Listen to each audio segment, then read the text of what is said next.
प्रत्येक नवीन दिवस ही एक नवीन संधी असते, स्वतःला घडवण्यासाठी, चुका सुधारण्यासाठी आणि आयुष्याला नवीन सुरुवात देण्यासाठी. नमस्कार आदरणीय मुख्याध्यापक, शिक्षकगण आणि माझे प्रिय मित्रांनो, मी पूर्वा सचिन भोगटे, इयत्ता 8वी ची विद्यार्थिनी. मी आजच्या सभेचे सूत्रसंचालन करणार आहे.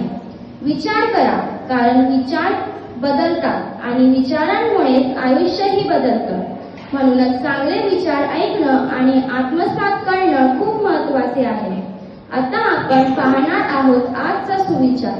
तो आपल्याला दिवसभर सकारात्मक राहायला मदत करेल. प्रीतमला मी विनंती करते की त्यांनी आजचा सुविचार सादर करावा. नमस्कार, माझे नाव प्रीतम पवार. मी आता 8वीत शिकतो. आजचे दिनांक 13 सप्टेंबर 2025. आजचा सुविचार: दुःखाचे डोंगर चढल्याशिवाय सुखाचे किरण दिसत नाही. धन्यवाद. धन्यवाद प्रीतम, खूप छान सुविचार होता. भाषा ही फक्त संवादाचा साधन नाही, ती आपल्या संस्कृतीचा आरसा देखील आहे. आता बारी आहे नवीन शब्दाची. चला बघूया आजचा नवीन शब्द कोणता आहे ते. सोहा, तू सांगशील का? हो, नक्कीच. शुभ सकाळ. माझं नाव सोहा सौकाळकर. मी इयत्ता 8वीत शिकत आहे. आजचा नवीन शब्द कटस्थ. त्याचे अर्थ तोंडपाठ. वाक्यात प्रयोग: मला हे धडा तोंडपाठ आहे. धन्यवाद. सगळ्यांनी हा नवीन शब्द आपल्या बोलण्यात वापरायचा प्रयत्न करूया. दिवस आपल्या इतिहासात किंवा वर्तमानात विशेष का आहे हे जाणून घेण्यासाठी तीर्थाला मी विनंती करते की तिने आजचा दिन विशेष सादर करावा. नमस्कार, मी तीर्था सायली संदीप नागरेकर, इयत्ता 8वीतून. आजचे दिनविशेष: पहिला, हा दिवस आंतरराष्ट्रीय चॉकलेट दिवस म्हणून ओळखला जातो. दुसरा, हा दिवस सकारात्मक दिवस म्हणून ओळखला जातो. धन्यवाद. आहे सगळ्यात रंजक आणि शिकवण देणाऱ्या घटकाची, म्हणजेच कथाकथन. सियाला मी विनंती करते की तिने आजची प्रेरणादायक गोष्ट सादर करावी. सर्वांना, माझं नाव सिया हरेश गजरा आहे. मी इयत्ता 8वीत शिकते. आज मी तुम्हाला शनिवार या दिवसावर एक सुंदर गोष्ट, एक छोटा संदेश आणि शेवटी एक कविता सादर करणार आहे.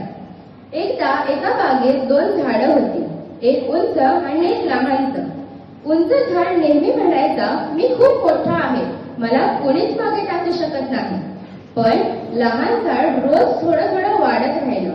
त्याला माहित होतं की धैर्य आणि समाधान हेच खरं बळ आहे. काही वर्षांनी तो लहान झाडही तितकंच उंच झाला. तेव्हा उंच झाडाला कळलं की मोठेपणा हा जन्माने नसतो, तो मेहनतीने मिळावा लागतो. ही गोष्ट आपल्याला सांगते की प्रत्येक दिवस, विशेषतः शनिवार, आपण स्वतःला वाढवण्यासाठी वापरला तर आपल्याला स्वप्नापर्यंत पोहोचायला वेळ लागणार नाही.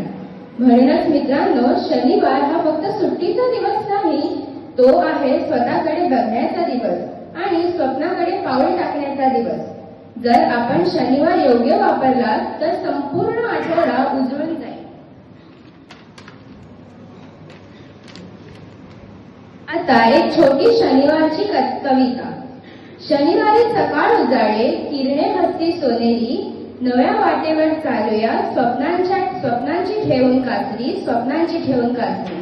आळस झटकूया सारे, उमेदीने भरूया मन, ज्ञान कष्ट आनंद मिळून करूया शनिवार सुंदर्शन.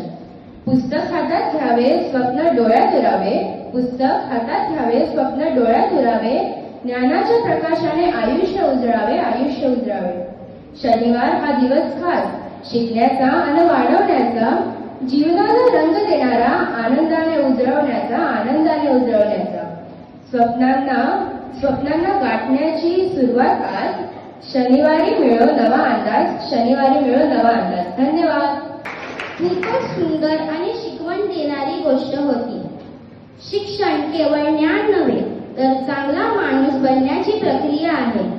आजची सभा इथेच संपते.